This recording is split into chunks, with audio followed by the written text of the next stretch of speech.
काठ छह कुक्कुट बांग क्यों देता है? अत्यंत प्राचीन समय की बात है कि एक सुंदर वन में एक विशाल सरोवर था। उस सरोवर के आसपास का क्षेत्र खूब हरा भरा था। अतः वहां लताएं, झाड़ियां तथा वृक्ष भी प्रचुर मात्रा में विद्यमान थे। इन वृक्षों तथा झाड़ियों में अनेक वन्य जीवों के आवास थे। वे वहां सुखपूर्वक जीवन बिता रहे थे। दुर्भाग्यवश 2 वर्षों तक उस प्रदेश में वर्षा ही न हुई। फलतः वन के सभी जलाशय सूख गए। उपर्युक्त प्रदेश का विशाल सरोवर भी सूख गया। फलतः उसके आसपास रहने वाले पशु पक्षी तृष्णा के कारण मरने लगे। यह देखकर कुछ चतुर पशु पक्षियों ने एक सभा की। सभा में निर्णय लिया गया कि उन्हें एक कुआं खोद लेना चाहिए। अतः उचित योजना बनाकर कुआं खोदने का कार्य आरंभ कर दिया गया। वन के उस प्रदेश के सभी पशु पक्षी अपनी अपनी सामर्थ्य के अनुसार कूप खनन में सहयोग दे रहे थे।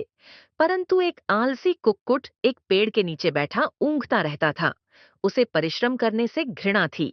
यही नहीं, वह कुआं खोदने में सहयोग देने वाले पशुओं को भी निरुत्साहित करता रहता था। वह कहता था, क्यों व्यर्थ अपना समय तथा परिश्रम खोटा कर रहे हो?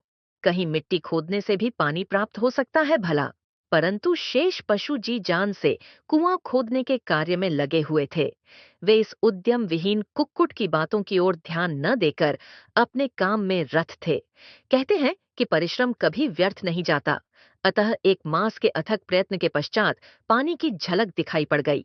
एक नई स्फूर्ति तथा उत्साह से भरकर कुएं के खनन काम में लगे रहे।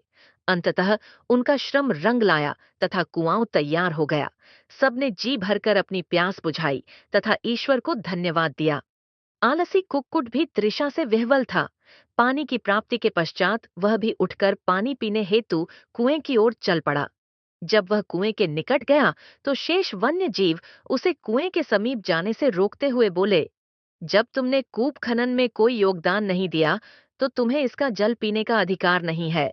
कुक्कुट गिड़गिड़ा कर बोला, मुझसे भूल हो गई, जिसके लिए मैं आपसे क्षमा प्रार्थी हूँ। मुझे पानी पी लेने दीजिए। मैं प्यास से मरा जा रहा हूँ। तत्पश्चात मुझे जो भी दंड आप देंगे, मैं सहर्ष स्वीकार कर लूंगा। शेष वन्य जीवों को कुक्कुट पर दया आ गई।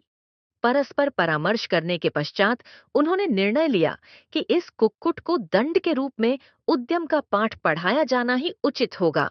अतः वे बोले, हम तुम्हें पानी पीने की अनुमति देंगे, परंतु तुम्हें वचन देना होगा कि तुम प्रतिदिन प्रातः शीघ्र जागकर बांग दोगे, ताकि सभी पशु उठकर ठीक समय पर अपनी अपनी दिनचर्या में व्यस्त हो जाएं।